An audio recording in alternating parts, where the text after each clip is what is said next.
just now, kings are dying like flies. I am the king!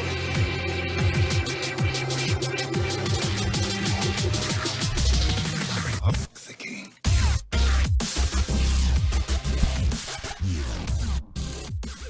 And welcome to the Free Your Geek podcast. I am your host, Jay Free. And as for those watching the video and not listening to the audio version of the show, we have a stacked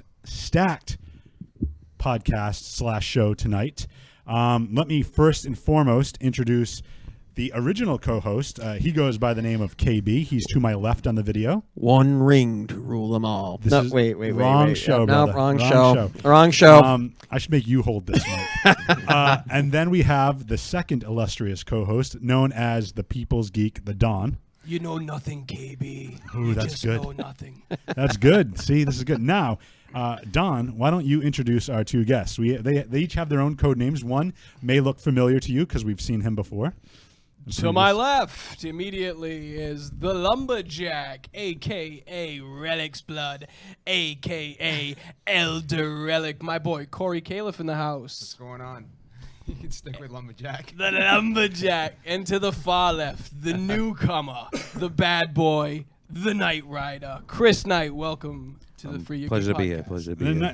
Knightrider, since you are the newest guest to the show, we gave you the most comfortable seat of the ones that we It's have. a little low, but you know. It's a little low, but that's okay because, you know, the Knightrider is going to kind of slide on in and be low to the ground. So what are we talking about today, boys? What are we talking about? We're talking about 7 kingdoms being one. That's very true. We're talking about a battle for an Iron Throne, if you will.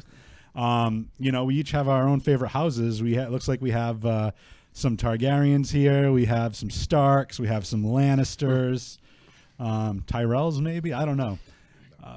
We're not Tyrell fans. The house without a flag. Yeah. True. All right, so we're going to be discussing. It's so weird holding this microphone. It's going to be so weird. We're going to be discussing seasons 1 through 3 of Game of Thrones. So if you haven't seen them yet, first of all, what's wrong with you? Second of all, spoilers, obviously.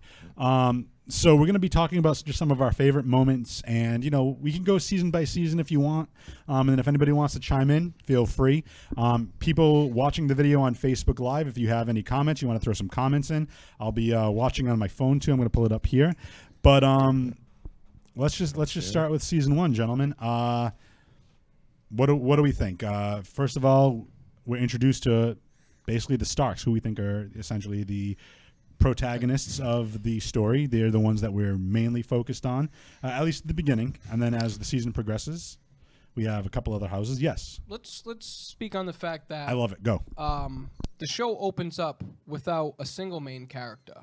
Mm-hmm.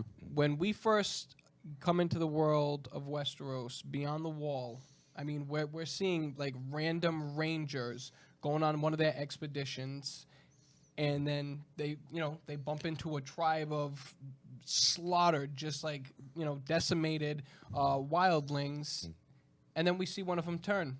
So, I mean, we already get the sense of, like the zombie feel. Like, that was like our only glimpse of, like, the horrors to come in this show, because they didn't touch on that for the rest of season one. Nope. Yeah. So, I mean, I loved how they did that. I think that little scene was enough to make me say, I'm 100% going to keep watching this show. Oh, yeah. There was some Blair and Witch then- stuff going on right there. Yeah, right? That was great. It sets the stage for the end game, whatever it is. Yeah. Yeah. And then like you're saying, Jay Free, like then we get the Starks, and they bombard us with so much character development, so much stuff like that, like in a short amount of time, and then before you know it, the king's there. You know what I mean? And like we're seeing like how twisted, like specifically the Lannisters are from the beginning. We know that there's all sorts of weird stuff going on, but we can't really put our finger on it like right in the beginning. The show is good at having so many characters and so many different stories and moving it quickly. Yeah. Like nothing ever feels like it drags in this show, and I think that's one of the good things. Even the scenes that are kind of dull to me, that would seem dull, don't drag. Like the story's still interesting behind it. Oh, God, So Yeah, it sucks you right in. yeah, it's just and I understand why, and I'm not trying to be a downer, but I understand why some people can't get into it, because like if you can't follow all these stories or keep track of them all in your head, it does get tough because there's a lot of we see a lot of characters that you'll see for a brief few Yeah. moments, and they have a bigger part to play 2-3 seasons down the line. Yeah. Absolutely. And it's kind of like, to your point, KB, you have to remember that. Yeah. You have to remember what's been going on. But I want to take apart, we see the Starks, and we're introduced to essentially all of the main Stark clan. Now, of all the Stark clan that you're introduced to in the first, say 10, 15 minutes of the season 1 episode, I'll go to our two guests here. Any particular character that you liked right off the bat? I liked Arya right off the bat. I honestly like Etta Stark. Sean Bean, yeah, and Macy Williams. So, Arya, I mean, Yeah, you could just tell she was just like a tomboy. She was just like a soldier. that right from the scene, bat. her and Sansa are sewing and making, because that's what ladies are supposed to do. And then she sees her brother trying to shoot a bow and arrow, and she ends up hitting a bullseye. You and could she's- tell right off the back that was going somewhere else, and it was refreshing to see that that story was coming. So yeah, And then Ned, you want to talk about, just the patriarch of the house, the head of. Like strong character, and he just I don't know. They developed him so well as like it seemed like he was going to be like a main character that kind of hung in there. I did not expect it to end the way it did. Oh man. and I think he's the only character that to this day I still feel like really was standing by his convictions the whole way through. Yeah. I don't think I feel like that with anybody I else. disagree with that. Well, I disagree with that. maybe there's some people, but not to his degree. Not to his degree.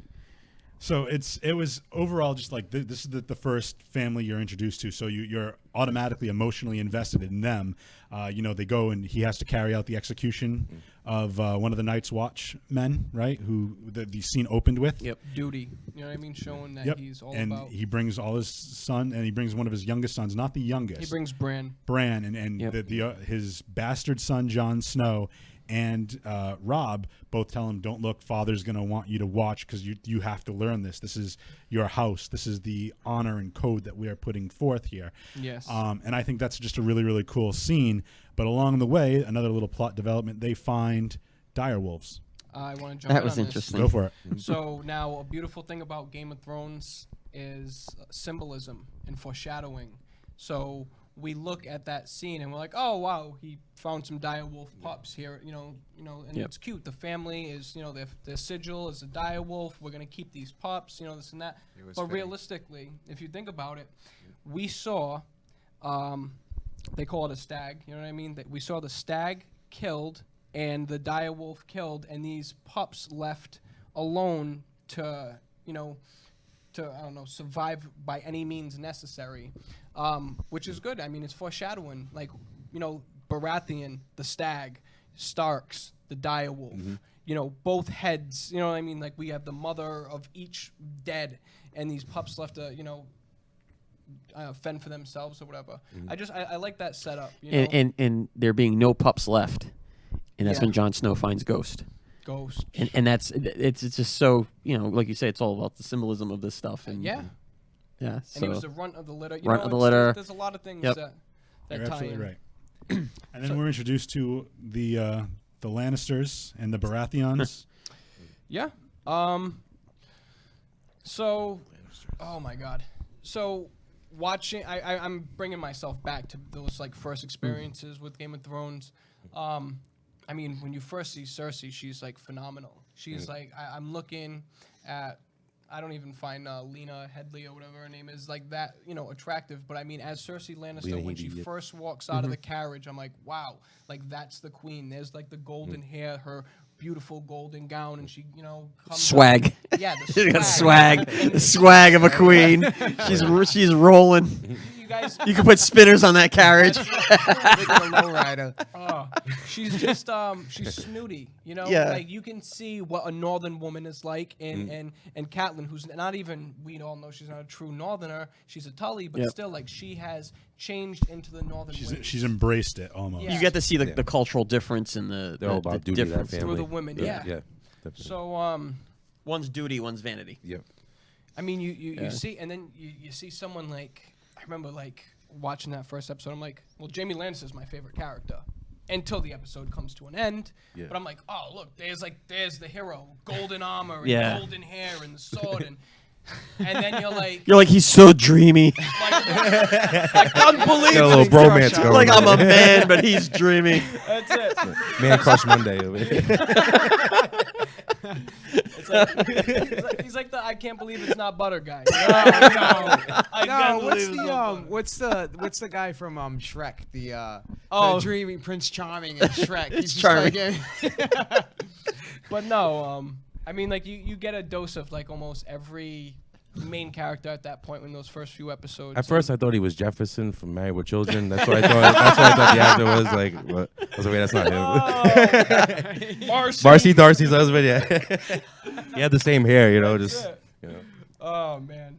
So you know, when you were asking them about their like favorite main characters, there's a character on this show. I wasn't asking you, just to clarify. I want to say their favorite star. Stark. Because we're I gonna, have we're gonna way be more getting into to that that. toward the end. Our favorite characters from seasons 1 through Favorite 3. star. Okay, so we didn't even say our favorite. No, stars. we didn't even get into the Oh, stars. I'm trying to be nice to our guests. I'm sorry. That's fine. Speaking of, before we get into yours, I misread that then because I went straight to the well, that's fine. character. That's fine. We're good. We're good. Well, I just want to give a quick shout out to people that are watching: Aaron Ferreira, John Levine. I know Beth has already shared this. Thank you, Beth. Chris Knight. Who's first time guest. Yeah. Knightrider. My buddy Brandon and my buddy Jake are on. So thank you guys for watching. Thank you guys for sharing. I want to give a quick shout out for those that are fans of Game of Thrones. We're running a contest. Anyone that shares this video is automatically entered to win, unless you're a guest. Rules and restrictions may apply. I'll waive it for you guys if you guys want to do it. But basically, I'm putting together a package, some Wonder Woman comic books, some Spider-Man Homecoming pops, a piece of Game of Thrones that I picked up from Newberry Comics, a T-shirt for the Free Your Geek podcast. You see the logo behind these gentlemen over here. So we're putting together a prize pack. I'm going to pick one name out of every share for the month of June. So we have 4 videos. This is the 3rd video. And anyone that shares it is going to automatically be entered to win. Secondly, and I should have mentioned this off the top of our head, for those watching the video, we are sponsored today by Pachico's Furniture, located 663 Bedford Street, Fall River, Massachusetts. Check them out if you're looking to move. They have moving experience. They also have a huge 50% off sale going on now, so check them out. Thank you, Pachico's Furniture. Thank you for our fans and viewers and everyone sharing this and joining us and commenting. Please feel free to join. Add your 2 cents if you want to as well in the Facebook live video comments. And now saying that was a mouthful. Going back to KB and the Don, your favorite start characters right off the bat, go. Now that I've experienced as much of Game of Thrones as I have, I can say that one of the most interesting Stark household members is Old Nan. Like, to hear the stories that Old Nan tells in that, 2nd episode, 3rd episode, you're like, yeah, right, giants and monstrous spiders and this and that. She describes everything that we get later on that we were like, oh, those are kids' stories. You know what I mean? Yeah. And that lady is literally sitting there saying, like, hey, this is what I saw growing up. Like, you think, like, you've seen winter before? No, you've seen, like, 2 days of cold weather. Like, the long winters come in. This is what the long winter brings. Then you'll be scared. Old Nan's awesome. Good character. And that to that point, that's, it's kind of like based on the times that it's in. The older folk, the elderly people, they're the ones that have the knowledge, the experience, just the whole life experience, their stories. It's, again, you kind of regard them as like fantasy and tales and whatnot, but you come to find out later on, it's pretty damn true. KB. I'm doing it solely based on seasons 1 through 3. Yeah. Because Rob Stark. I just feel like where he was going, and he was just winning so many battles, and he was outsmarting Tyrion Lannister like all the time. Yeah. And capturing Jaime Lannister, and the way he dealt with things of like when his mother betrays him of letting Jaime go. Yeah. and I mean, it would have been, it could have been off with her head, or it could have been just let her go. And he found a nice middle ground to be like, yeah, she's my prisoner, put her away. Yeah, you can't but kind of, you know what I mean? So I think he was so good at navigating situations, and unfortunately the Red Wedding just caught him off guard. Oh, we'll be getting But to the Red Wedding. before the Red Wedding, let's not get to the Red Wedding on. But I'm just saying, but before that point, it seemed like he was almost unstoppable. Even when things got bad, when he was kind of losing support and stuff, it looked like everything was going to turn around. The thing with Walder Frey, that unfortunately was a mistake. But other than that, it was just like, you know what? He was so passionate about what he was doing. I gotta be honest. His mistake was not that Walder Frey thing. His mistake was trying to be too much like his father. You think so? Like, he's tried to do the right thing. Like, hey, somebody in my camp happened to kill one of my enemy's nephews who I had prisoner. Yep. Hey, you're still my partner. I still need your army. You're my cousin. You know what I mean? Like, the Kostocks and Stocks are their kin, their family. You know what I mean? Yeah. So for him to break his own army like that, to keep that honor code that Ned has instilled in him, was a bunch of BS. But again, and Beth knows I say this all the time, I wish this would have happened, but then I wouldn't have the show that I love. You know what I mean? Mm-hmm. Yeah. So... But I want to get back to the even just the first episode or the first few episodes, because we are also introduced to Daenerys and her, that whole the Dothraki, which is and also her brother was so annoying. Viserys. Yes. We're gonna go through. In a little bit. We're gonna go through our favorite moments from each season, and I've written a couple down that I really really like. But the other family, as I mentioned, the Baratheons, the Lannisters, we almost forgot about Tyrion. Oh, yeah. Like, how can you forget about Tyrion? You can't, yeah. I mean, I try to stay away from that because, we could go on, literally, we could probably sit here for 3 hours talking about how incredible Tyrion is as a character from the beginning, his character development. Even in 3 seasons, who Tyrion became was incredible. Amazing. So he's gonna have the most street smart. I just love Tyrion's way with Joffrey. Yeah, it's everybody else might put up with your crap, but I am not. Well, we'll talk about Joffrey too in a little bit. But I want to just reach out to you guys, not to get too ahead of ourselves. But there's a rumor we've up to the last season we've known some other things, some other theories, fan theories have been proven to be true, such as certain lineages and parentage R+L. Right, R+L. So there's also a rumor which they talk about the 3-headed dragon, right? And so there's a scene which, again, I don't know if I am reading too much into it, but Jon Snow and Tyrion are talking, and Tyrion keeps calling Jon Snow a bastard, and Jon turns to him and says, "What would you know about being a bastard?" And I'm wondering if the rumors are being true with the 3-headed dragon. Maybe there's something there with him saying that to Jon, saying that to Tyrion. That's all I'm going to say. What you just said, that whole scene between Jon and Tyrion is incredible, because even if it wasn't that, even if it's basically you're right. He said, "What do you know about being a bastard?" And Tyrion just shuts him down. What do I know about being a bastard? I'm Look at me. dwarf. Born to the richest family. If I was born to some poor person, best believe they'd throw me over the cliff and I'd be dead. He tells Jon, don't, own it yourself, and no one can ever use it against you. You know what I mean? Use that bastard title as your armor and see where it gets other people trying to get in your face and tell you you're a bastard. Yeah, I know I am, and what are you? Lord Snow. I'll just say this. Next week, we're going to have another full house next week when we talk about seasons 4 through 6. Yeah, in fact, Lindsay is commenting. Lindsay did comment, so she's going to be on next week. But I have a shirt that I was going to wear next week saying, I drink and I know things. I drink and I know things. So, shout out that is a great line. That is one of the best lines in that show. That just showed, something simple as that. Come on. I guarantee, you could be at a house party and there's that one Game of Thrones. Hey, I drink and I know things. And everybody be like, "You're the coolest person in the room." Oh man. From a geek point of view, yes. Yeah. No, I think even a bunch of drunken people would be like, "That is the most intelligent thing I've ever heard." You know what I mean?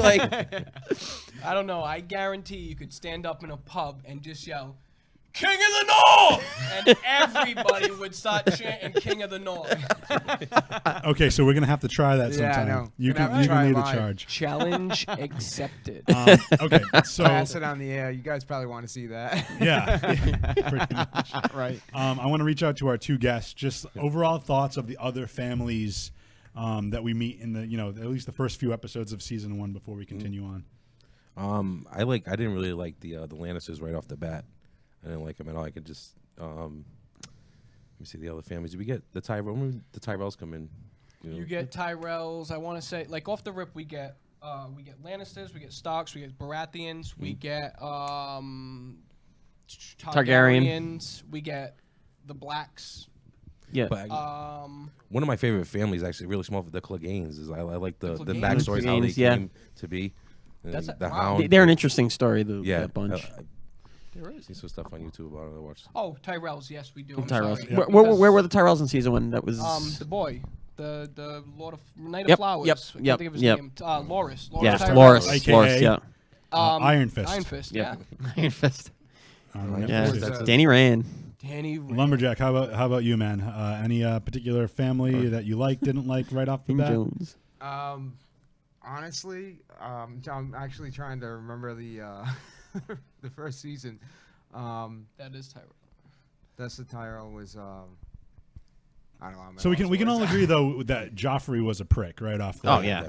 right off the front. I remember the scene, I forget which episode it was, where they're so obviously we're not going to say everything that happens, but Ned and the girls end up going to King's Landing, and So Ned can be the hand of the king. Hand of the King, and Joffrey, well, Jon Snow gives Needle a sword to Arya, and Arya gets in a little scuffle. I can't think of the boy's name. The Butcher's boy. The Butcher's boy. Yep. And Joffrey tries to come to her defense and ends up being a total jackass. Yep. And her direwolf attacks Joffrey. Yep. And then Arya sends it away so it can't be killed, and they end up killing Yep. Sansa's, right? Sansa's instead. They kill Lady, and Nymeria gets away.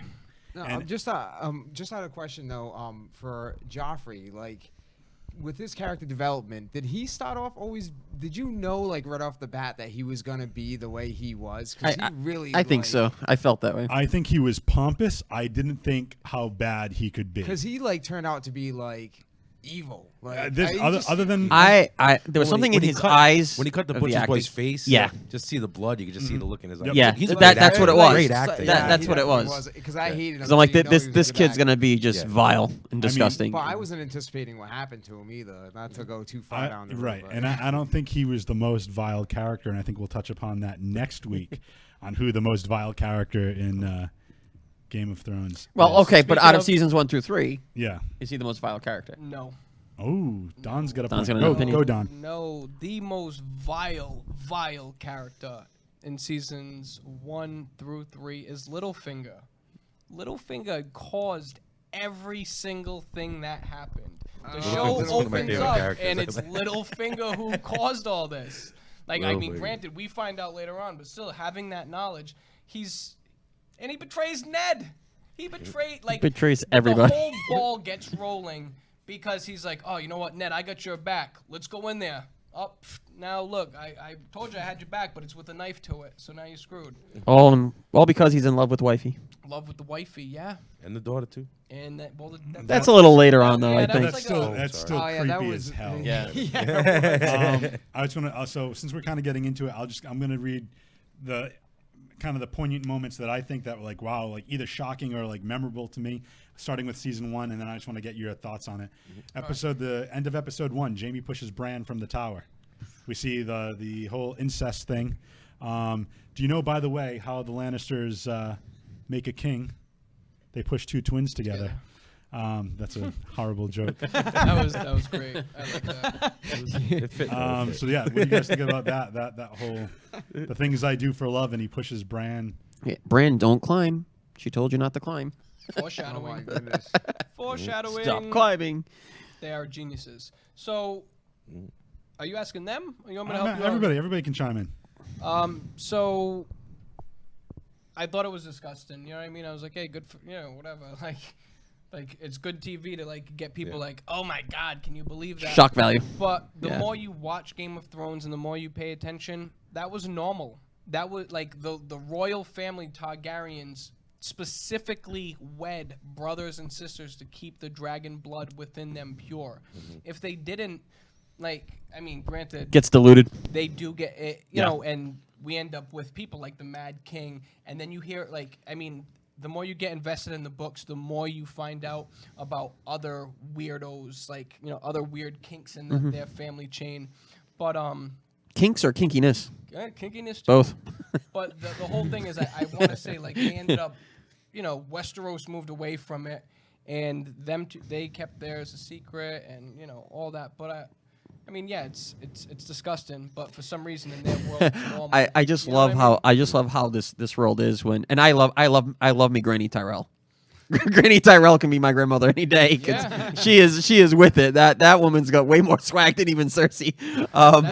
They call her the Queen of Thorns. Yeah, and but I just love when she was trying to explain, like when Cersei was set to marry what's his name? We just talked about Cersei Iron was Fist, set to- yeah. right? Loras, yep. Loras, and then Joffrey was marrying the other his sister Marjorie, right? So she was trying to explain like she will be your sister-in-law, but also your mother, and blah blah blah blah blah. And I was like, what? Like rewind that back. Let me hear what she's saying again. I just think that it's funny how the families and intertwine. It's just all about like who has the power. It's not about love. It's not about any of that, and it's kind of crazy. So I just love that aspect of the show is that the game is so enriched and the game is so thick that that's what it's about. And the weddings are fun too. Weddings are always fun. I all the wedding scenes I can't even.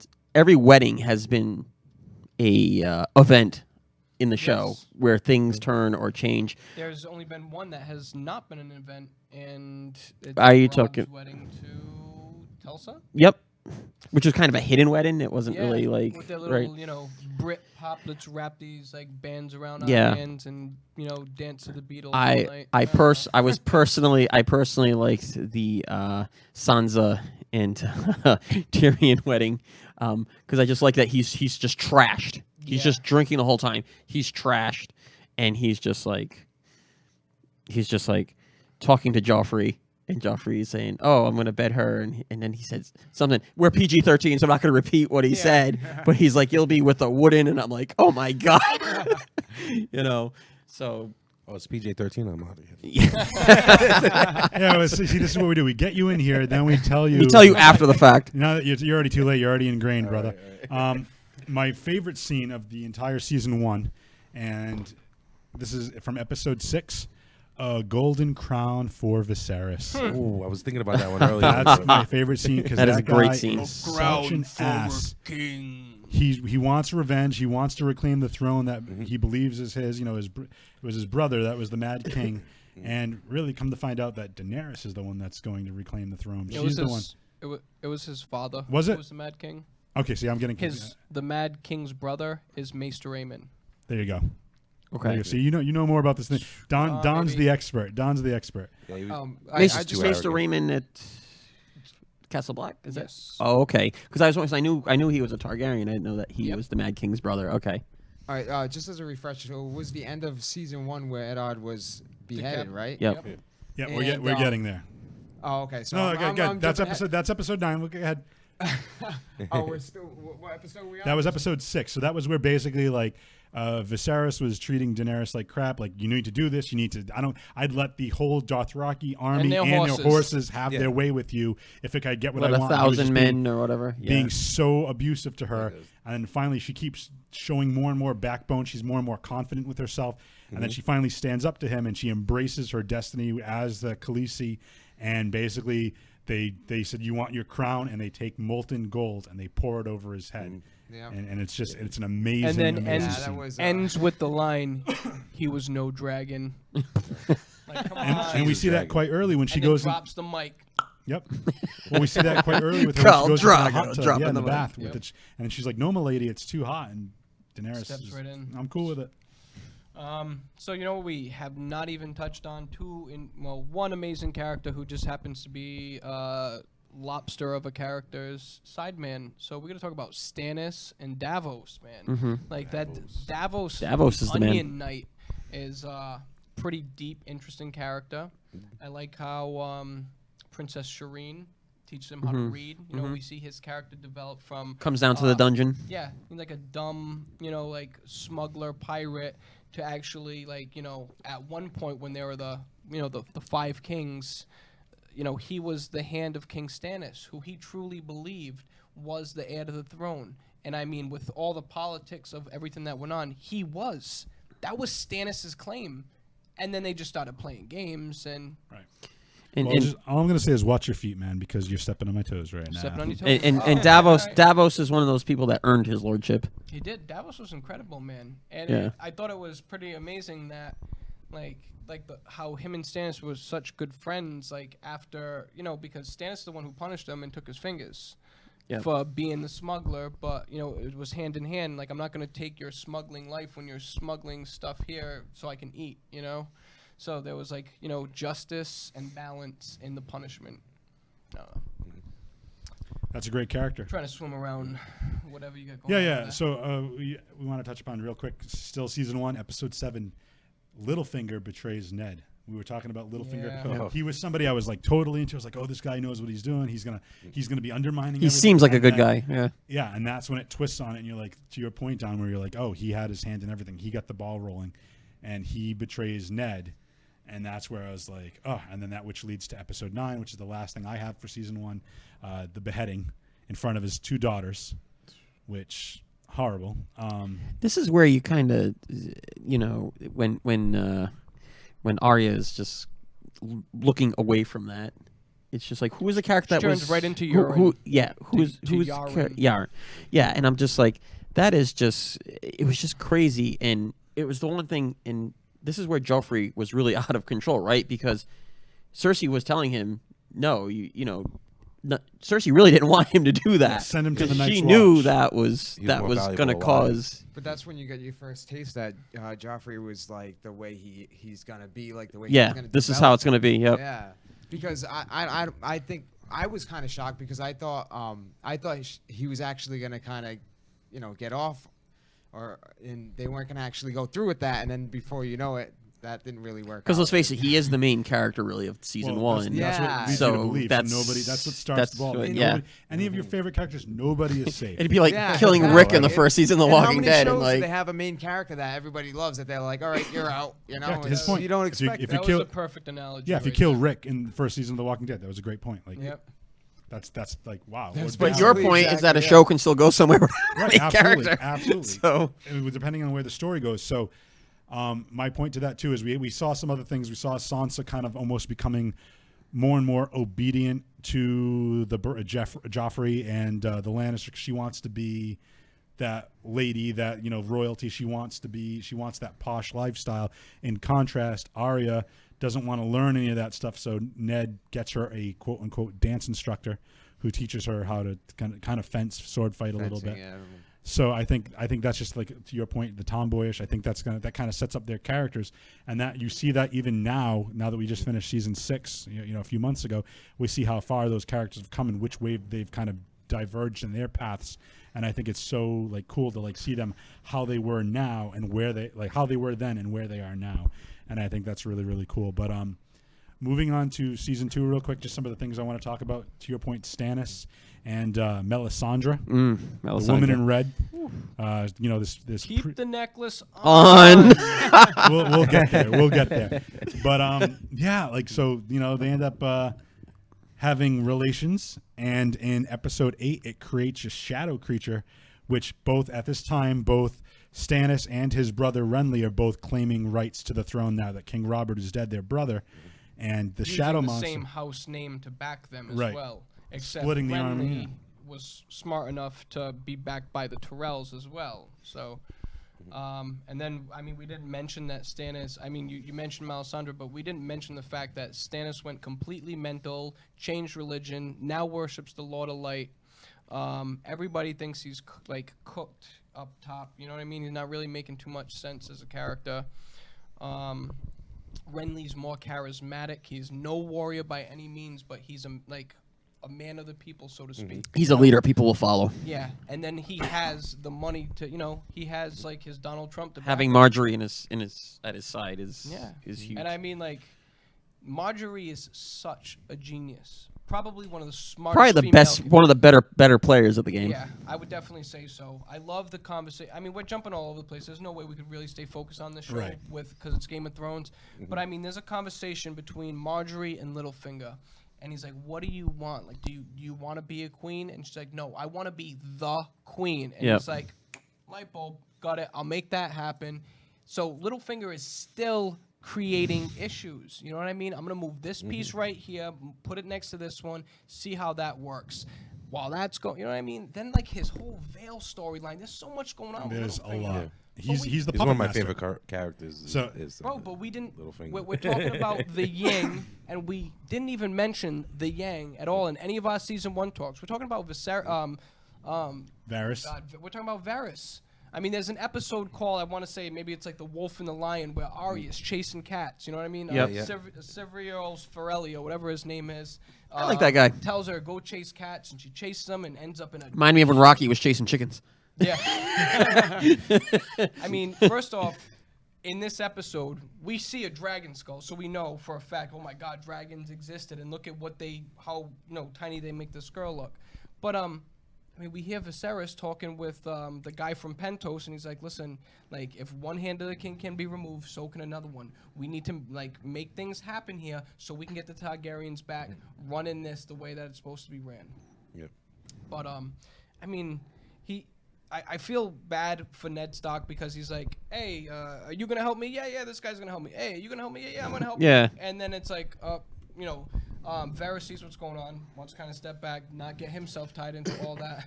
It's funny. He's like, "What did you want me to do? You were in a room surrounded by people. I had no sword. I'm not a fighter. What did you want me to do? Very true. Can you help me escape now? No." Like, what? I want to reach out to our guest real quick because there's another character that we haven't really talked about who is kind of, I don't want to say he's a major player, but he's kind of a bit player in the first season. And the second season, he does something, I think it's the worst thing in the second season until I am relieved to find out what I thought happened actually didn't happen. But it's essentially one of the, I don't know if you want to call him a slave or like a warden, but Theon. Yep. He's a ward, yes. Yeah, he's a ward. That's the word I was looking for, not warden. So Theon is introduced as kind of like a ward to the Starks, and he seems to have a good relationship with the siblings, Robb especially. They raised him like he's one of their One kids. of their brothers, yeah. And it's just one of those things where, Robb sends him back to get some reinforcements for his claim on the throne, and he ends up going back to Winterfell, and he murdered... Pause. Gonna jump in. So Robb sends him for reinforcements, and what he does is he sends him back to his family. Go back to the Greyjoys. Get us that amazing Greyjoy navy of yours. Have them join our cause. If anybody can bring them in, it's you. Robb's mother looks at him and says, "You should not send that boy back to his family. Don't send him to Balon Greyjoy. I'm telling you." And it's a beautiful scene because Theon loves the Starks. We all know what happens with him. He loves the Starks. They raised him. They did, and they raised him fair and just like one of their kids. Yeah. So Doesn't mean he doesn't have a screw loose. when Theon is sitting there by candlelight and he's writing this letter to Robb, you can tell like he's writing his brother a letter, and he's like, that they're not going to help you. Like if anything, you're going to have to come by force. Like we don't know what this letter says, but you can tell like he's getting ready, and then he's just like, you know what? Like they're not my family. These Greyjoys are my family, and I'm gonna claim my right. I'm the last, because he's the last male. The other two sons got killed, and now all that's left is the sister Yari or whatever her name is, who's an amazing warrior. You know what I mean? She's going to be an interesting character, and then coming my up. God. Yeah. Oh my God, yeah. I think. Yeah. So we can't But yeah, let's not jump yeah, ahead. Okay. Stay on Well, task. And then we'll Let's talk stay on about that task. next Yep. Yeah. And Theon's such a complex character too. So He many is. complex characters. But you could see how twisted he was Yeah. getting with that when he burns that letter. You know what I mean? I think he's just looking for validation from anybody. Well, I Like, think he wants to know why his dad did what he did. Like why did he I give think him it's up just the so way the easily? politics are Yeah. in that time. Yep. And I think Theon, in the back of his head, he realized like if the Greyjoys did rebel, Stark would have to cut his head off because he's a ward. So in the back, he may feel like the Starks are his family, but in the back of his head, like, yo, they could just like, bump me off anytime. Like, That's true. if something does go down. Very true. So but he's like like- conflicted there. So Theon is like before his father, right? And he ends up he's basically like looking for like some sort of like validation Yeah, yeah. or something. You know Yeah. what I mean? I can see it. Yeah. The way I don't know the way that Theon's character develops, like He's got daddy issues pretty much. yeah, I thought it was funny. I thought it was funny when he didn't know his sister, but she knew who he was. yeah.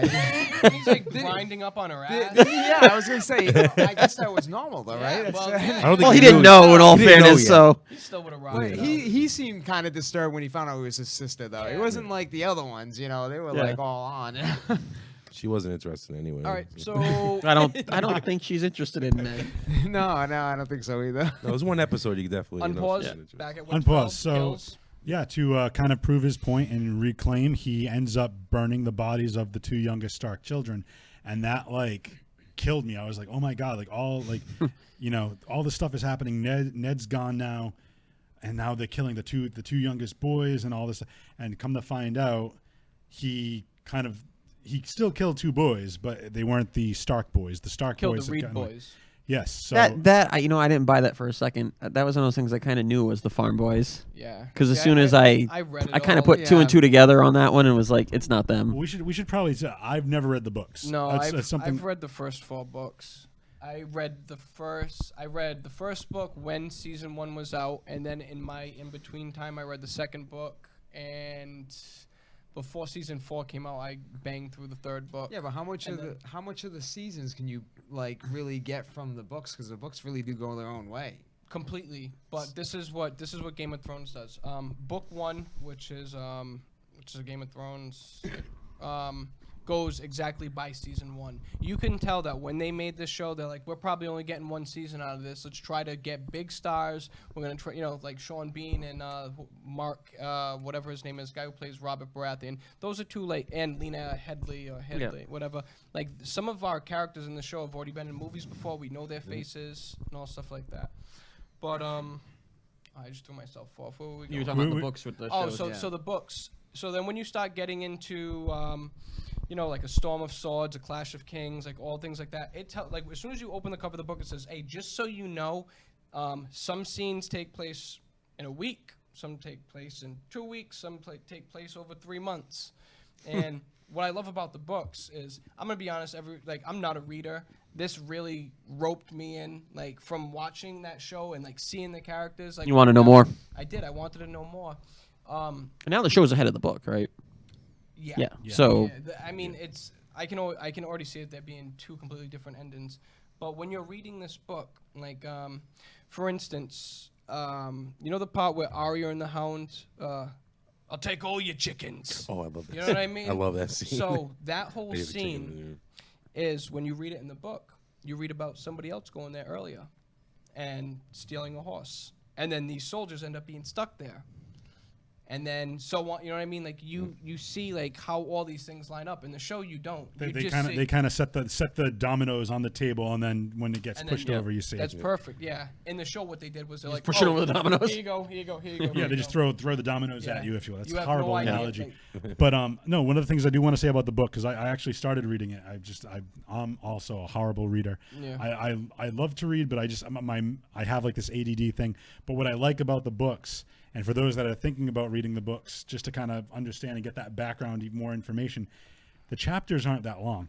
They're shown from a different perspective, each POVs. one. So there's multiple. So yes, it's a lot to remember from different characters, but like you'll see something from like Arya's perspective, and then Caitlyn's perspective and whatnot as the series goes on. So it's like, a chapter might be, say 40, 50 pages per chapter, but that's broken into like 6 smaller stories or whatever the case might be. So it makes it very easy to read. Okay, I'm going to read 5 pages this one time of this point of view. Now I'm going to read another 7 pages of this point of view. And it's all like, it's very easy reading. It's short reading. And then it builds to the larger story. I like that. I was just gonna say, thank God for like services like Netflix where you can go back because if you I tried to start the show, I think with my girlfriend like halfway through. You can't. And it was It's not- so much yeah. going on, and I'm like, what is happening? It's like trying to get into like the 3rd or 4th season of And Lost that's without seeing. and that was it's the not only going reason to happen. why it took me so long to get into the show, because then finally when I was able to binge watch it from the beginning, Yeah. it was like, oh wow, this is really good. Yeah. Same thing happened to me, so Yeah. I know where you're coming from. Yeah, you need that. You really do. You need to start it right from the beginning, otherwise you're lost. Yeah, I was lucky enough to watch like from episode 1. You know what I mean? Right I from the got- start, you mean? Yeah, I got Adam to watch it. I got Anthony to watch. I got all of them. Like, Well, the only reason why I gave it that second try was because of you. So fires me up, man. It's just the epic storytelling of it all. Like again, they create this. It's kind of we talked about like Lost, but to me, there's obviously a lot of comparisons to Lord of the Rings. It's you know very somewhat similar to dragons and magic and whatnot. So where do we leave off? Eddard Stark's death? Yeah. Well, I want to get back to that a little bit. but I want to talk about season 2. But I do want to say that I just like how immersive this world is. Yeah, you feel like it's real. It's Right, almost like yeah. Lord of the Rings up to that level where you almost feel like, well, this writer, like, did he Well, just like channel this world from somewhere? Tolkien created the entire Yeah. history of the kingdoms Yeah, and all the and and It's at that same level. Martin did something very similar, and it created a language, kind of like, you talk about like geek. I want to go back to geeks and talk about Star Trek and Klingon, Star Wars and yeah. Now you have Dothraki that people like. We saw the book. We saw saw the the book. Dothraki Shout out to Game King, right across the street from the studio. You want to learn Dothraki? They have a book if you want to Yeah. learn Dothraki. Great guys over there too. Great. Yeah, they're great. They're great dudes.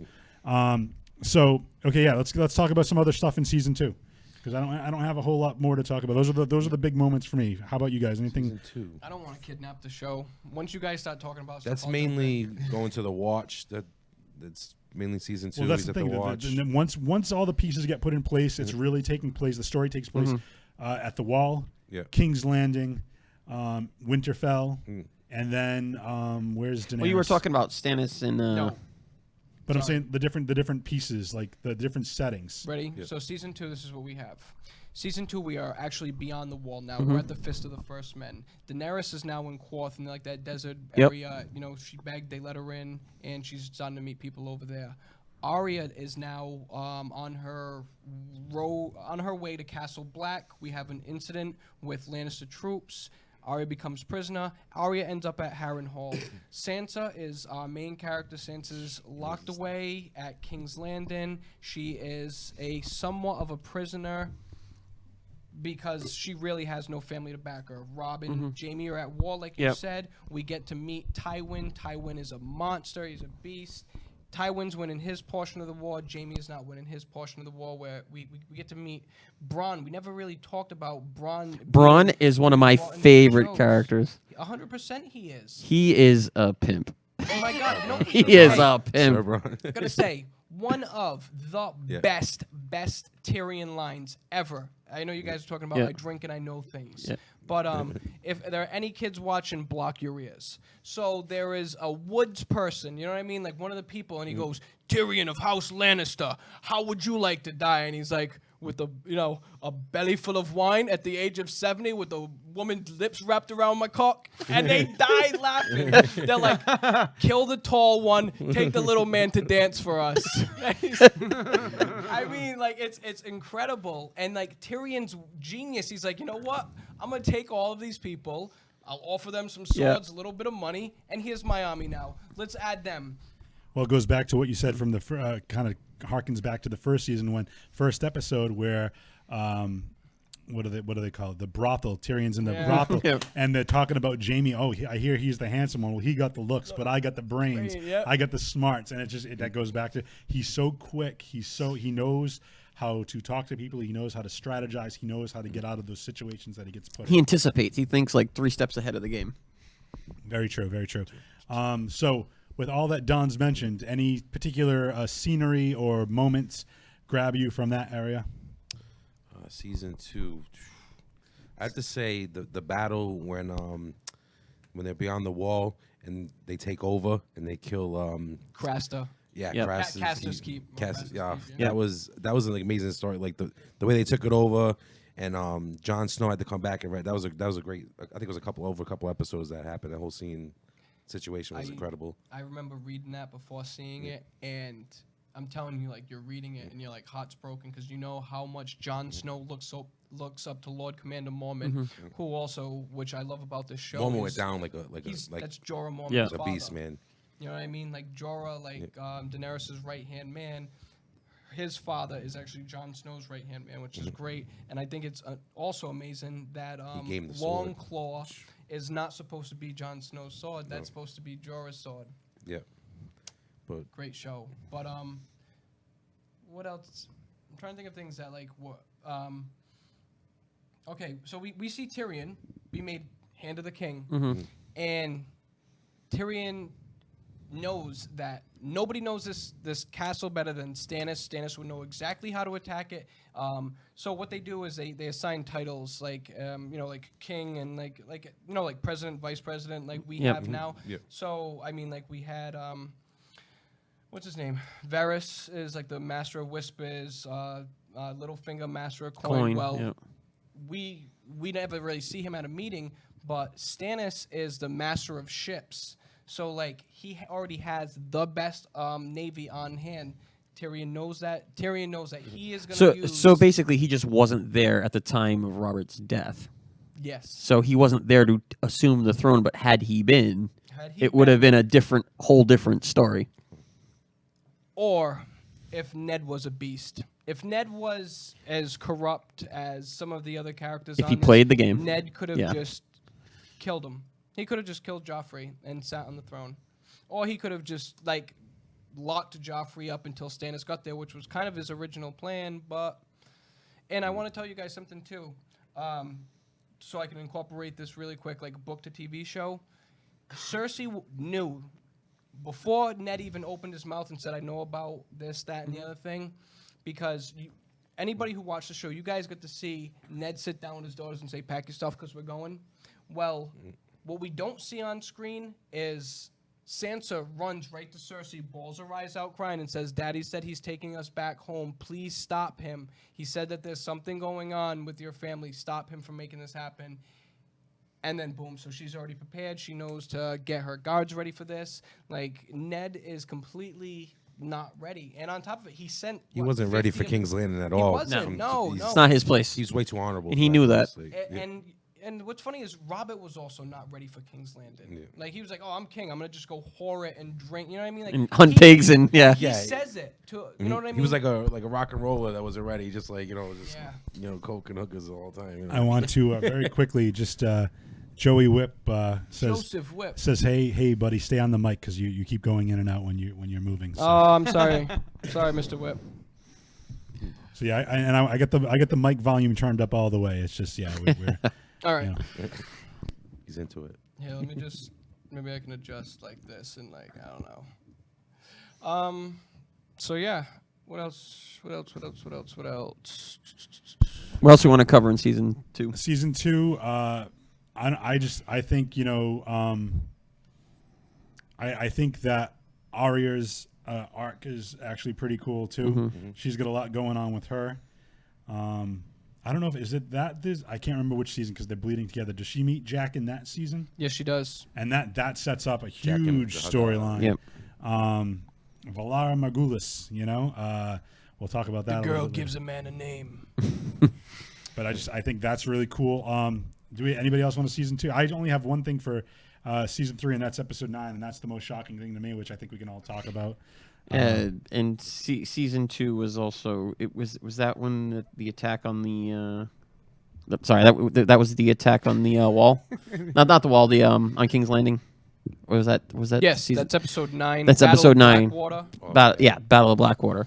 So like that to me was, I just love the way that Tyrion just kind of comes out and takes charge. Mm-hmm. I love the way that he's like, no, Joffrey, like this is not this is not what we're doing. And the was it the wildfire? Wildfire. That was genius. That's the Hound went AWOL absolutely. Too. I love that part. Yeah, and that was the other thing. The Hound. This is where the Hound starts to really get deep, where he saves Sansa from being raped, and it's like you see the other side of the Hound that you didn't see before. You get to see his brother at all. No, you can see that there is something good under him. He's not just this muscly, It was scarred. great to see Joffrey just get like, because Joffrey's telling him to get out there, and he's like, no. He's just drinking his wine. Joffrey's just so mad. You can just see it like, he's not used to getting told no. You know what I mean? And that's what I liked about it, and the fact that he took charge and was like, if I'm half a man, what does that say about you guys if you quit? You know what I mean? True. and they're all cheering for him, and it's such a it's such a tragedy that he does not get his due for winning that battle. Oh yeah. You know what I mean? Like Totally it's unbelievable how Tyron is still like, what do you want? Hugs and kisses, basically. You know what I mean? Like, you want me to acknowledge you every time you do something right? Like, he's such a bastard, I think Tyron. Tywin is going to be, I think, number Tywin, 3. yeah. For the most vile. I think it would go Tywin. I think it would go Joffrey, and then I think we'll mention number 1 next week when we talk about seasons 4 through 6. I know who you're talking about. Yeah, of course. I think everybody does. I just want to really quickly, before we talk about more, Johnny Leathers joined the show, and he's on Facebook Live right now. Johnny Leather. He's got a really good joke that we'll talk about next week when we talk about 4 through 6, but he thinks that Jon Snow's true father is Mr. Freeze from Batman because he's Jon Snow. I think that's great, Johnny. Thank you. And he actually mentioned that season 1 could have actually happened because nothing really unworldly happened in season 1. There weren't any real dragons or magic until the last episode with Daenerys. I just Daenerys. mentioned it. The opening scene of the show. We saw Yeah, a that's little true. girl come back to Yeah, life. you know what, Johnny, you're wrong. We love you, but John just instance though. And wait a second. And the last episode of season 1, the dragons are born. Johnny Leathers, Johnny Leathers. Don just schooled you, son. We love you, but Don. Daenerys practically sleeps in the fire. But you don't see like a whole lot of like mythological things. Yeah, I think that's what he's happening getting in at. Season Yeah. 1, you really don't. Like I didn't have the think it was budget. Yeah, think about the first episode and last episode. There's really not much in between. That's absolutely. But that's a good great point. Budget. Yeah. To Don's point, they did season 1. Who knew how big the show was going to get? Remember the fight where Rob's army was just like a wolf came to. She was like, whoa. That was like the whole battle. Like, I want to see the battle. Yeah. Then later the battle scenes like now are like incredible. Like, Yeah, the CGI and the dragons get a lot better, I think, just, later like, on. right they went from like pre-battle to it was just like on the ground. Do we want to kind of get into season 3 right now? I also liked when the the dragons are like Was it- frying fried the guy. When that was season 2, right? Where she gets the When she finally gets the dragons back from the blue lips. The House of the Undying. Yep. The House of the Undying. Yep. It was season 2 though, where the woman in red had the shadow go and kill his brother, Yes. right? Yep. Yeah. Right. That was creepy as hell. I don't know. I just wanted to throw it out there, but like I didn't really know. Like she had such control over him. Like I didn't really know if she had like another, like there was something else going on or what it really was. I think it was to Don's point where basically she, where Stannis is like so like reborn into this new religion. He's like, she's right. I need to do everything that these gods want in order to get what I desire. She's foreseen, whether she's proven like that she has the sight or something along the line. She can tell the future, and she believes that Stannis is going to be the one to reclaim the throne. It is his right. I think he kind of, because he wants that so much, he's like all in with her. Yeah. Don, I mean, you're more the expert here. Anybody? So what I oh jeez, I was like semi-listening to you guys and thinking of a different thought. Thanks, so buddy. No. So we're talking about Stannis. Why does Stannis kind of go all in with Melisandre? Well, because he seemed kind of iffy at first, though, right? I mean, or was it just me? He wasn't like all in right off the rip. No, well, he already drank the Kool-Aid basically. Yeah. Stannis at this part in his life, you can tell he's already like miserable. He's mad at the fact that his brother, the king, passed him up on being I can't even think of what Renly is. I think Renly's a master of something. Oh no, Renly was awarded the Baratheon homeland. Instead of it going to your older brother, who it's his birthright because he's even older than you, so your homeland's his. Instead, his gift is Dragonstone. He ends up with the Targaryens, stronghold, and is put in a position to be the master of the Navy and everything like that. I think also he's a little miserable too because he has 3 sons that were stillborn. Yes. Right, and a daughter with the grayscale. grayscale. But So he's just got it rough, And see, here's the thing: is and a very not so attractive wife. none of us. Hey, and back then you'll take what you could get.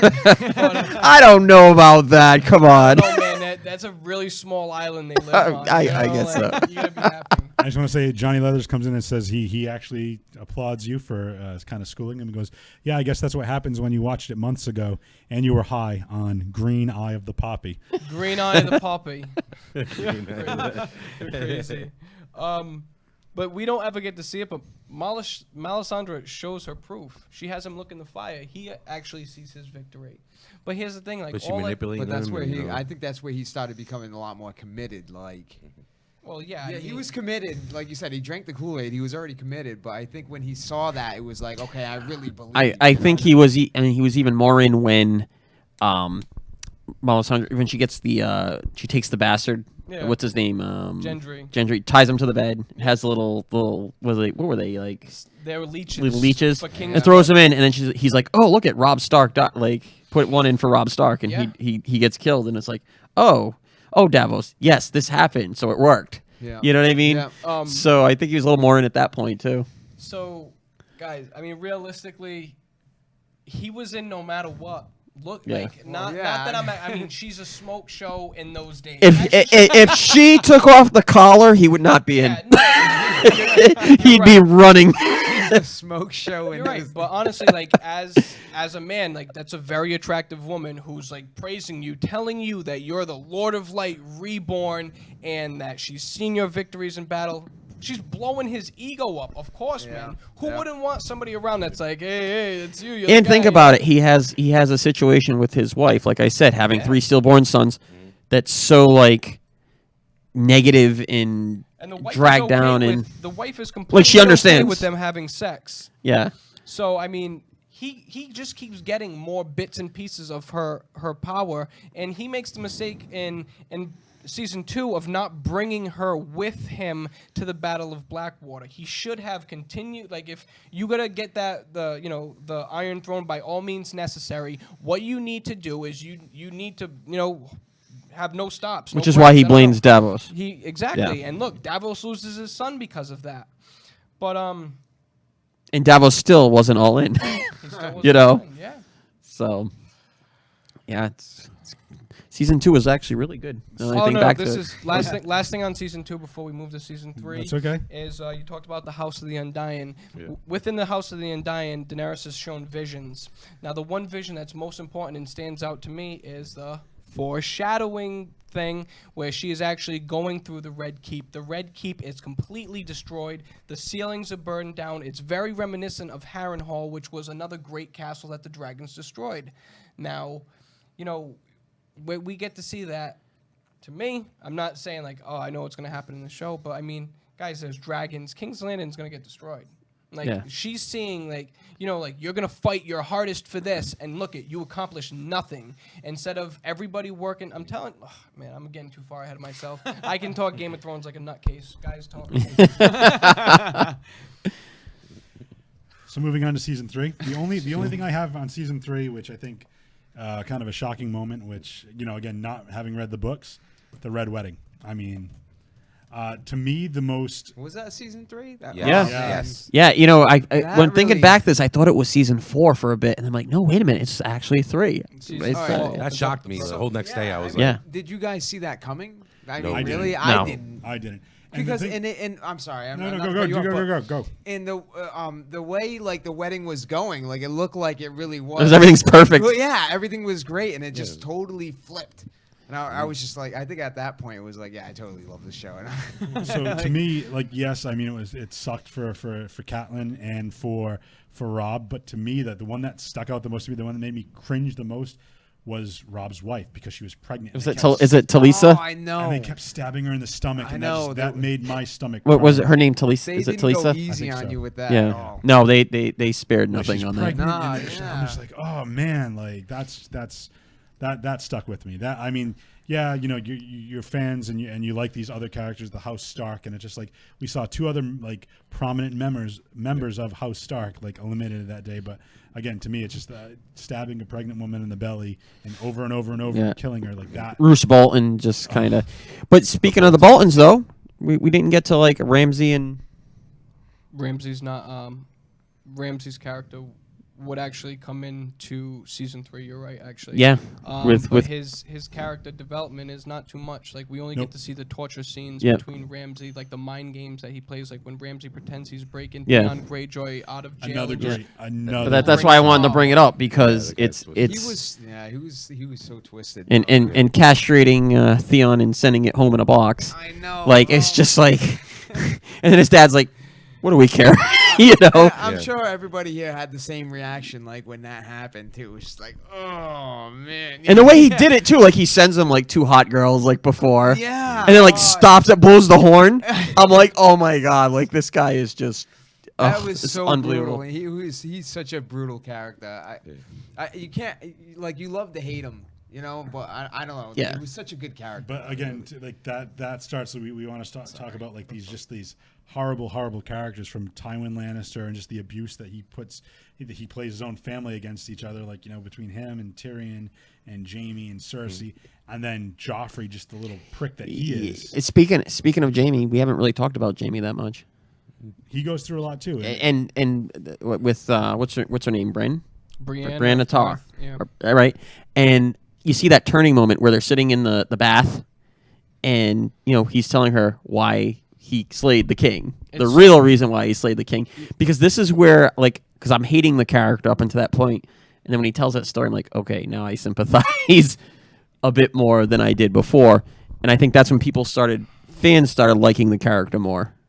I think, in my opinion. If you guys read those 2 things, I've been sitting listening to you guys when you were talking about the Red Wedding, and when you're talking about the whole Brienne and Jaime thing, the book does it so much better. Like you're getting every single aspect of detail, and it sets it up. It will almost.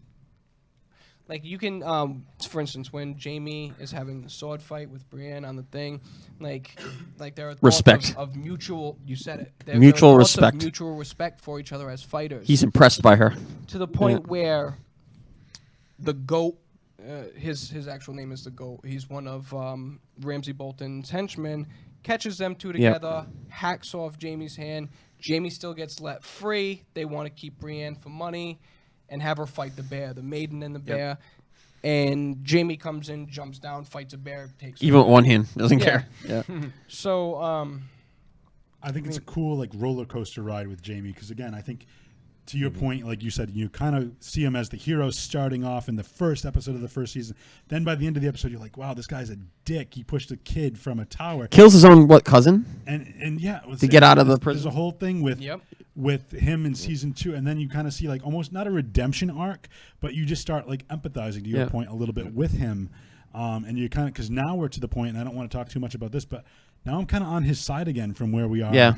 Now, and I want to see what he does. And again, I don't know where. Still on his side, going, you know, like going forward. Seasons after season 6, and I mean, we'll talk. I think a little bit about this next week, but I think there's going to be more fighting within the family. I think the brother and sister the look are going that to he gave his sister at the end there. You can tell I think there's going to be a clash because when he comes home and finds out. He's already home. Are we getting ahead of ourselves? That he finds out. Yeah, it's just you can't wait to see what happens. Going back to the Red Wedding, Lindsay, who will be on next week, said, the mom getting killed, Caitlyn just getting killed, and she sat there stunned. Did that just happen? She goes, the Red Wedding was crazy, and I agree. Lindsay, I want to comment on this too. I want you guys all to hear and know this. The People's Geek speaks.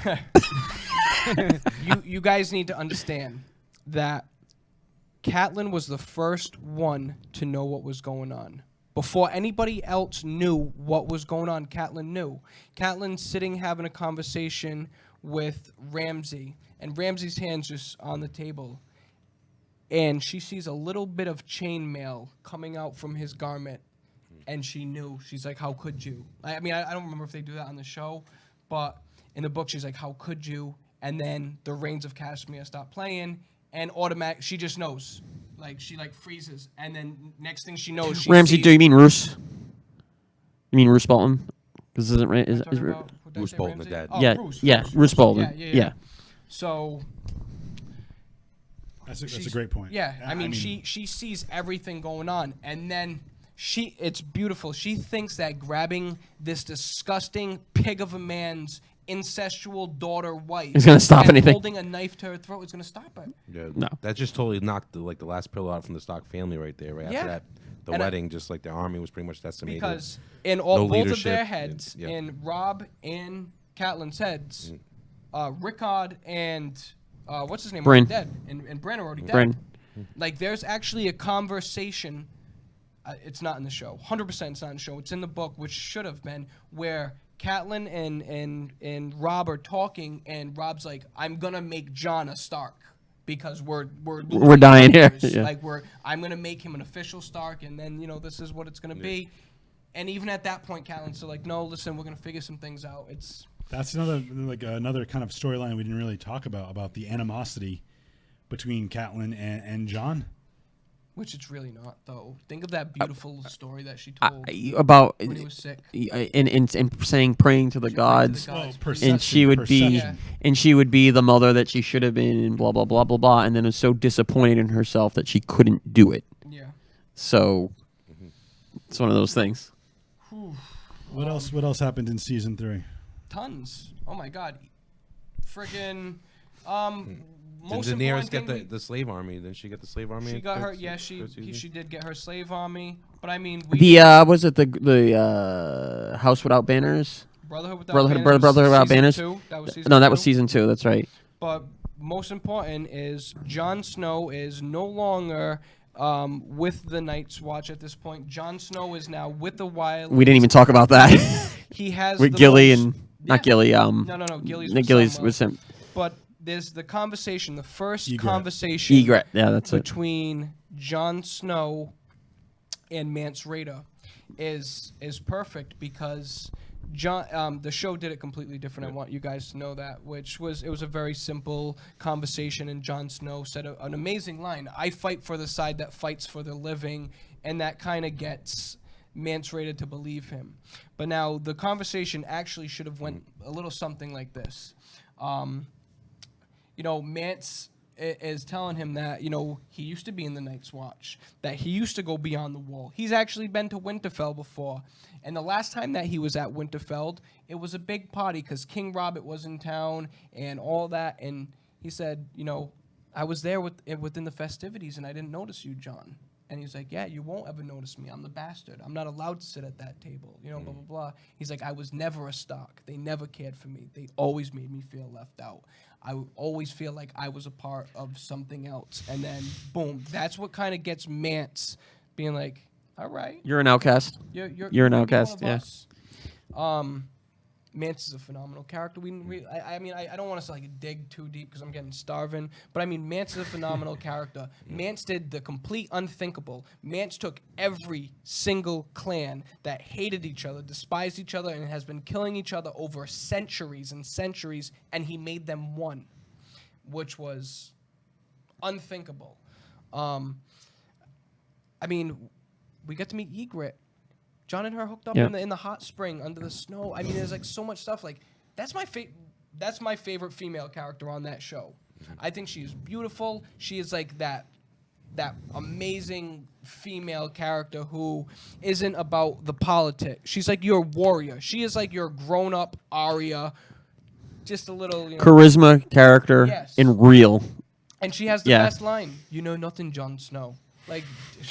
Seriously. You don't know anything. She says that so many times. It's like, damn, he really doesn't know anything. Damn. Start believing it. Yeah, I don't know. I mean, season 3? I mean, look, Littlefinger within... No, that's Red Wedding Time, so Sansa's still there.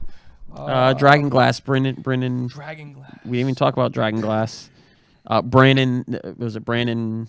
What's the other son's name? Rickon. Yep. Yep. So they're right because Tully and Gilly run into them, right? Yep. And then they cut through the the Rat King's castle, which is I want to say it's Shadow Watch, which is one of the 13 castles of the Wall that's been shut down, frozen over, but there was a secret path underneath it. And somebody on the other side, Samuel reads books. Samuel knew about this, cut through, bumps into. Yeah, because Gilly said that to him. I was like, and- how'd you know all this? I read a book. You must be a wizard. Yeah. You read books, you must be a wizard. Oh, man. So we're all wizards, guys. That's it. So I do want to say we're about an hour and 15 minutes in here. We still have a countdown to do. All right, let's do our countdown. I'm starving. And this is why I want to do like 6 weeks of this. Yeah, no, that's a great idea. The show is Very worth very 6 immersive. weeks. But we're going to get into our final, our favorite segment, and we call this segment the final countdown. It's the final countdown. The final countdown.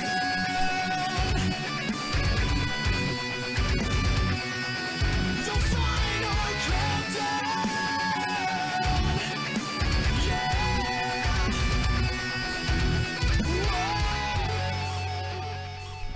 So we have the final countdown, and we're going to do our top 3 favorite characters from seasons 1 through 3. I think we can keep this kind of quick. I'm gonna fly through them. Okay, do we want to start with our guests? Are you guys ready to go, or do you need a few minutes? I can think of 2, and there's just one I got to think about. Okay. So. Okay. So do you want to start with Knightrider? Sure.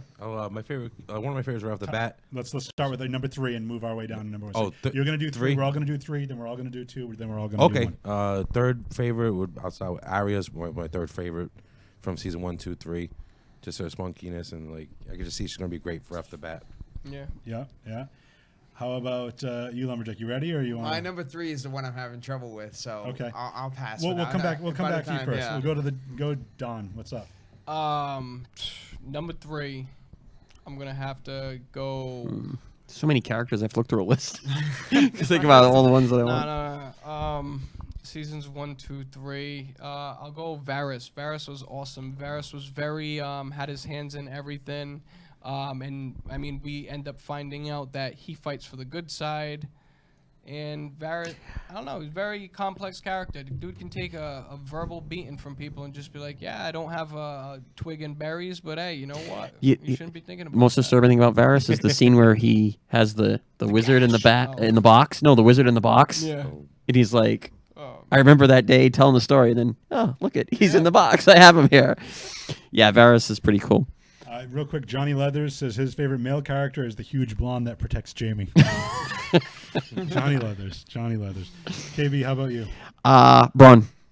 Braun's a great character. I just love that. I love the scene where him and the Hound look like they're about to go at it right before the battle starts. They're in the brothel, and I just wanted to see it, and I'm like, oh, like I just wanted to see those two go at it.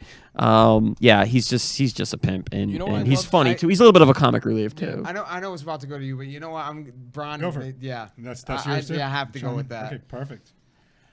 My number 3, I go crazy with my bullet points and stuff, so I'll make this quick. Number 3, Davos. I'm a big fan of Davos. He's a former smuggler, loyal to Stannis.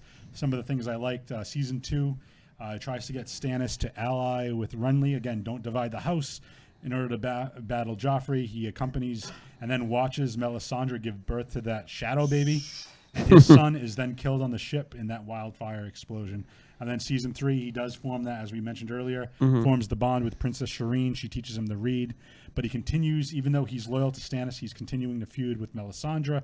He ends up freeing Gendry before he can be sacrificed.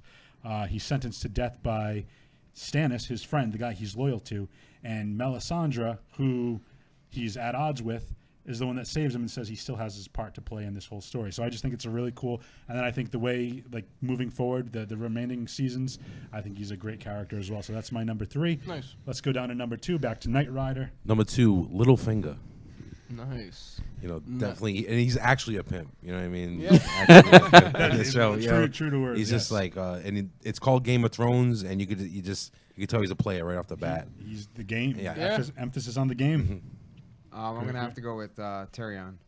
I just Awesome character. Yeah, he plays the part so well, but it's just like you can tell he's not a character where he's gonna use brute force to get through the situations. You know what I mean? Like he's witty. I don't know. I love his character. I think he's awesome. That's awesome. Number 2, very deep, incredible character. I spoke a little bit about him before, but Master Aemon. Maester Aemon from The Wall. Now, he is the oldest living Targaryen left alive, and with age comes wisdom. He has some of the best talks with Jon Snow that you will ever hear. Like, kill the boy, Jon Snow. The kill the boy reference is because as soon as John finds out that his family is in war and his at the time thinks father is dead and he needs to join up with his brother and he's gonna take off and his friends in the Night's Watch actually go after him, bring him back, and Maester Raymond is having like this talk with them, and it ends up like coming out that yes, indeed he is the last Targaryen, that the Iron Throne was his, and he said he didn't want it, which got passed down to his younger brother, and he drops so much knowledge, like the whole thing, like why he looks at Jon Snow, he's like, why do you think we can't bear children, have land, or anything like that? It's not because we don't want that for you guys. He's like, what is the difference between honor and holding your child, or duty and your wife's embrace? Like, we're not allowed these things because when it comes down to it, I would choose my wife and I would choose my child, and I'm sorry the wall's not being watched. I mean, that's because, like, I'm telling you guys, like, that's what it comes down to, Like, I don't know. He He's gets an it. He gets amazing it. character. Jesus, man. It's awesome. KB. Ned Stark. Just giving him his due, because I have a feeling nobody may give him his due. I just like that he's a bit different from a lot of the older generation. A lot of this older generation, the king and like Stannis, like a lot of these guys are not true to their wives. And I feel like with Ned, aside from the one time, because remember, he's sitting with the king. What's his name? I'm sorry, I'm getting tired and hungry myself. Nope, you're 100% right. Yep. He is sitting. He's sitting there, and he's like, "It's a one-time thing. Yeah. I made a mistake one time." And Or did he? Yeah. No, I want you to know he didn't. He never broke his code. He never broke that. But with his even wife. at that, but I'm saying even at that, I kind of know a little bit, behind it. So I'm kind of like, okay, but he's the connection with them. I feel like there was no other couple that has that strong bond of their morals and what they want in how concerned they are for each other. Yeah. And I like that he's like, I don't want to go to King's Landing. So he's the only rare, that's the only rare situation yeah. in the whole show. Yeah, where it's like there's like a totally, true commitment and a true family. Think about it. What other family feels whole other than the Starks in the show? Yeah. And he's the glue of that family, and he doesn't bend on his rules. Unfortunately, it's his demise. Yeah.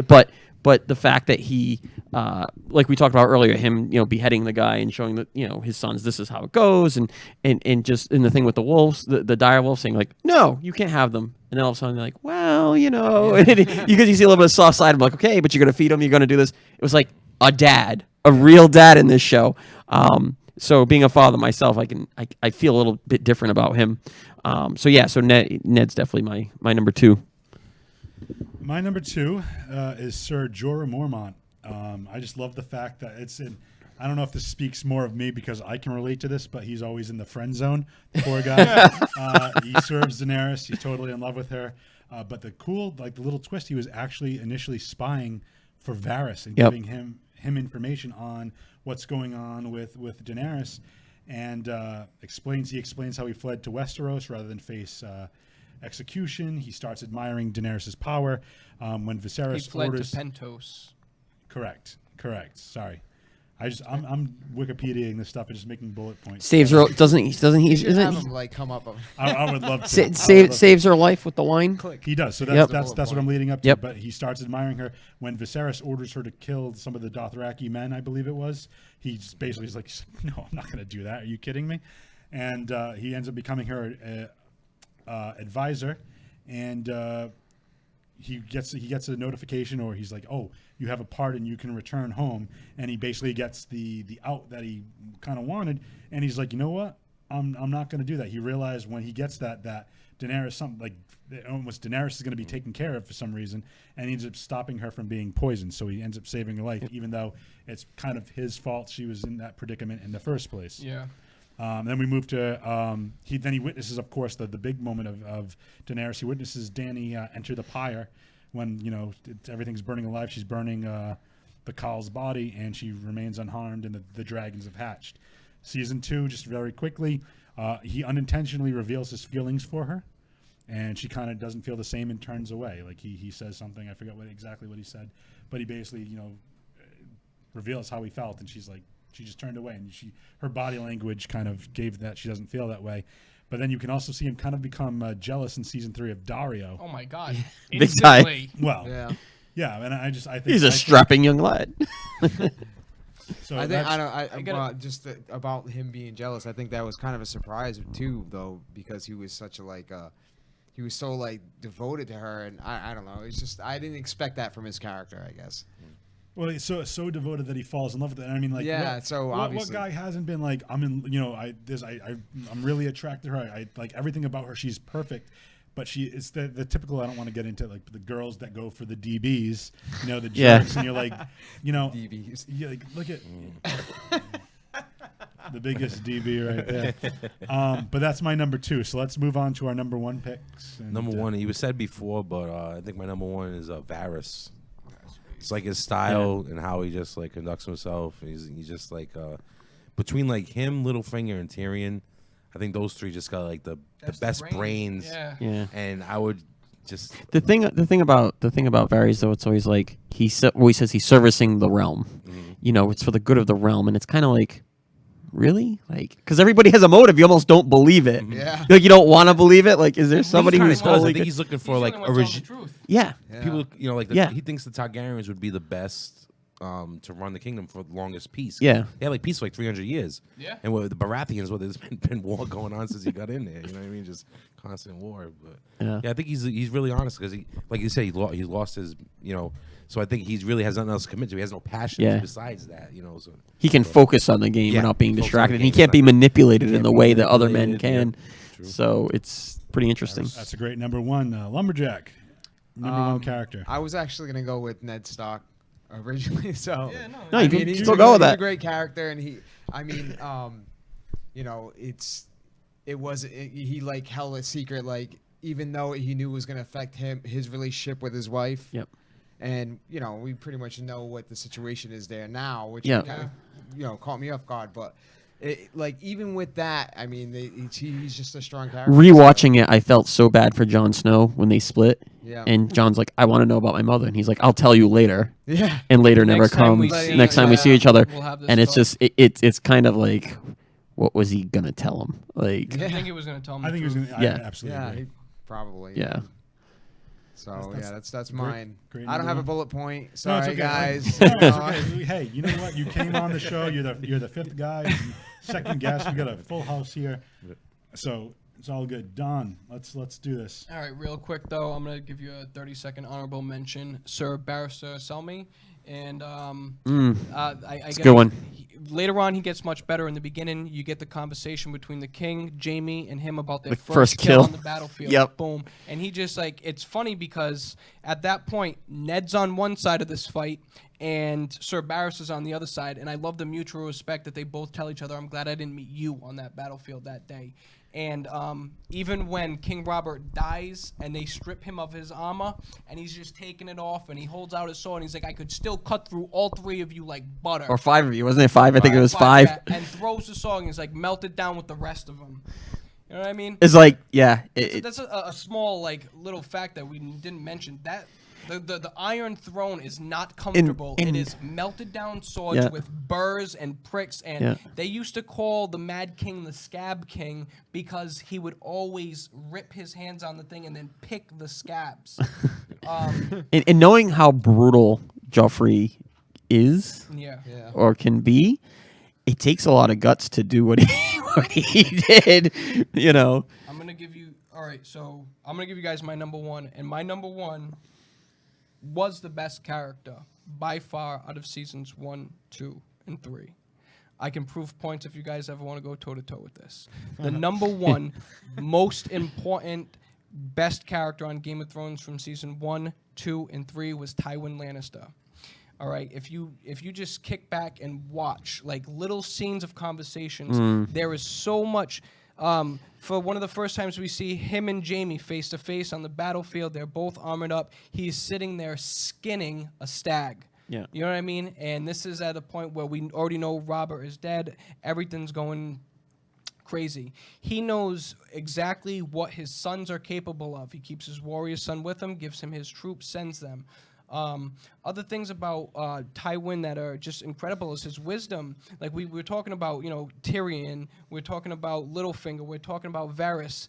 So all the knowledge that the three of those guys have, Tywin has that and then some because he knows what they're all up to. He can look at Varys and know Varys is up to some shit. He can look at Littlefinger, know he's a sneak, but he likes having that sneak at his advantage. He likes having Varys under his wings too.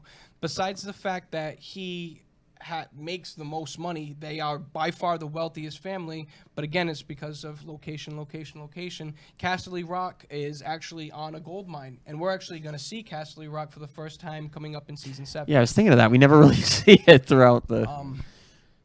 There are scenes where he breaks it down how their family is going to be, and as long as he's in life, he's the head of this family. So, Cersei, you are going to marry Loras Tyrell. I don't care if he's gay or not. You're marrying him because it's better for our family. There's a scene where I love it so much. Joffrey is just having a complete fit about because he sends him to bed.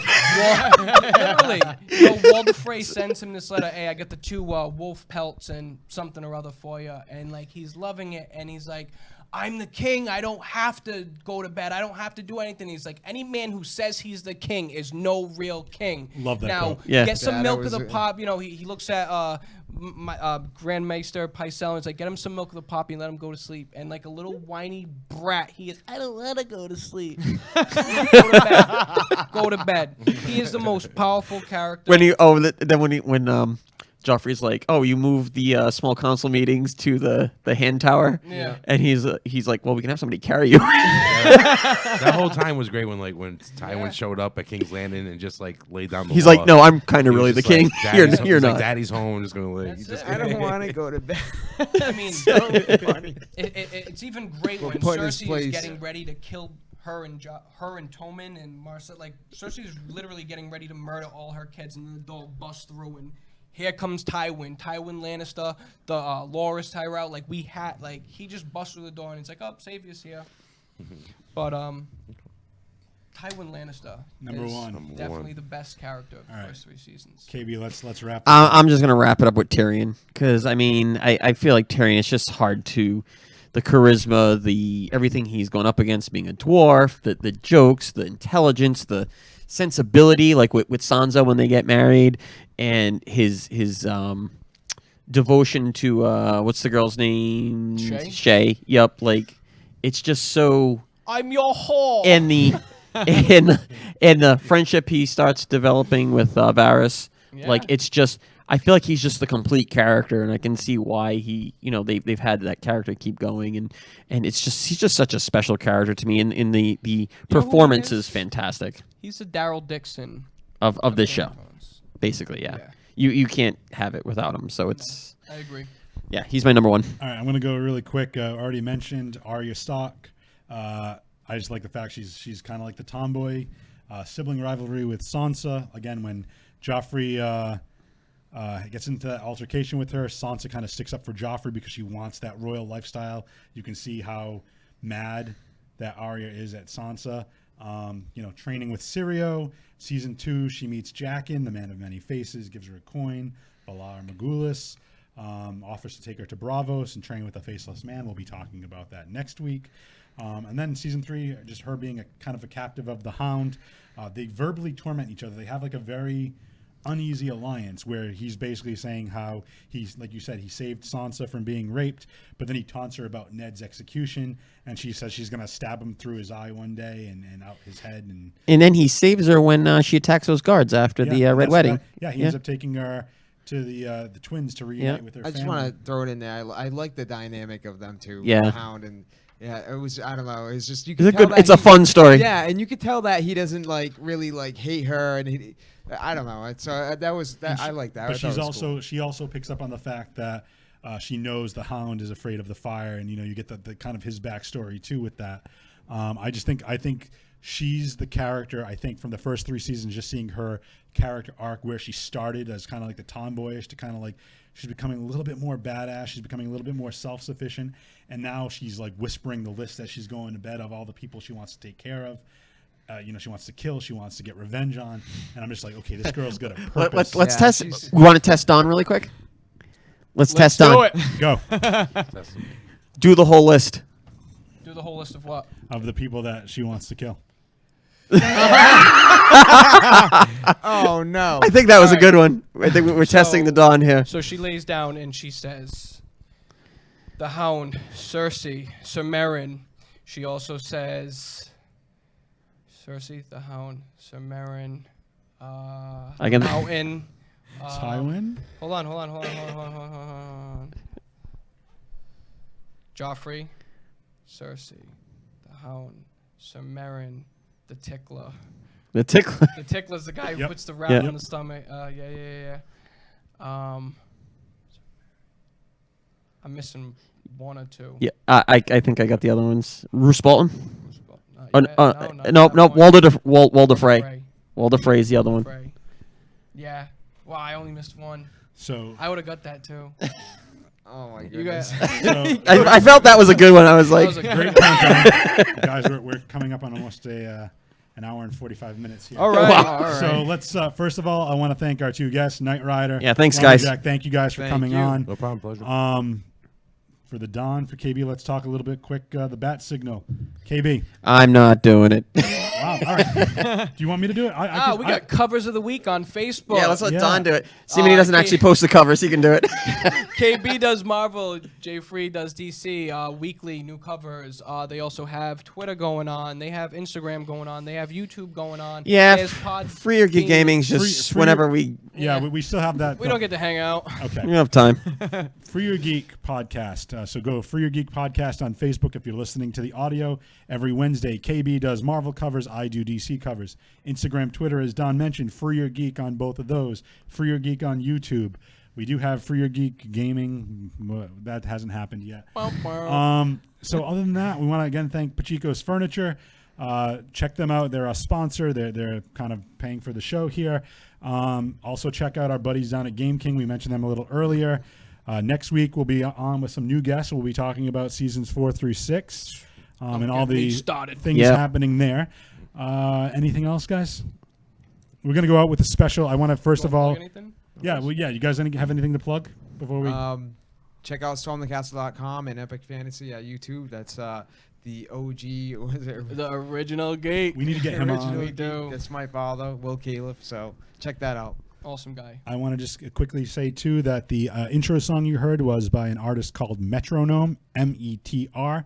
It was a dubstep version of the Game of Thrones theme. We're going to be going out to a rap hip-hop cover, and I don't have the artist name here, but I'll put it in the comments on the Facebook video once we wrap up with that. But anything else, gentlemen? Oh, thank you for having me. Oh yeah, Thank thanks you for guys for having being me. Donnie, you want to hit him with the catchphrase? You want to start it? KB, start it off. Donnie, you finish it. Start your weekend with your geek friends. And get your Realmy Geek on. Wow. Dum, all right. dum, dum, Winter dum, dum, is dum, dum, dum, not dum, coming. dum, dum, dum. Winter is here, guys. Winter game. Later, guys.